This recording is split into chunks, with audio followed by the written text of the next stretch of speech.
दरम्यान मोदींच्या इन्स्टा पोस्टवर आता सीजेपीचे संस्थापक अभिजित दिपके यांनीही कमेंट केली आहे। अभिजित दिपके यांनी कमेंट करत मोदींना पुन्हा एकदा सवाल केला। फ्रेंड्स, फक्त रीलवरच माफ करणार की विद्यार्थ्यांवरील गुन्हे पण मागे घेणार, असा सवाल त्यांनी मोदींना विचारला।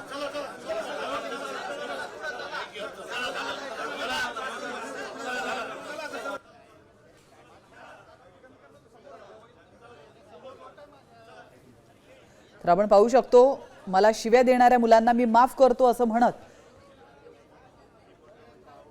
नरेंद्र मोदी यांनी इन्स्टा लाईव्ह केलं होतं। या इन्स्टा लाईव्हवर दिपके यांनी प्रतिक्रिया दिलेली आहे। फ्रेंड्सला तुम्ही फक्त इंस्टाग्रामवरच माफ करणार की त्यांचे गुन्हेही मागे घेणार, असा सवाल त्यांनी विचारलेला आहे। दरम्यान दिपकेंनी काय कमेंट केली आपण पाहूया ग्राफिक्सच्या माध्यमातून।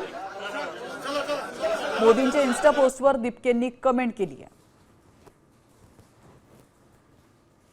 फ्रेंड्स, फक्त रीलवरच माफ करणार की गुन्हे पण मागे घेणार, अशी ही कमेंट आहे। मोदी विद्यार्थ्यांवरील गुन्हे मागे घेणार का, असा सवालही त्यांनी विचारलाय। कमेंट करत दिपकेंनी पंतप्रधान मोदींना सवाल विचारलेला आहे, टोलाच लगावलेला आहे। आता यावर पंतप्रधान मोदी नेमकं काय इंस्टाग्राम लाईव्ह मध्ये पुढच्या म्हणतात हे पाहणं महत्त्वाचं आहे। पीएम मोदींची विद्यार्थ्यांना माफ केल्याची इन्स्टा पोस्ट त्यांनी काल शेअर केली होती आणि त्यावर दिपकेंनी हा टोला लगावला।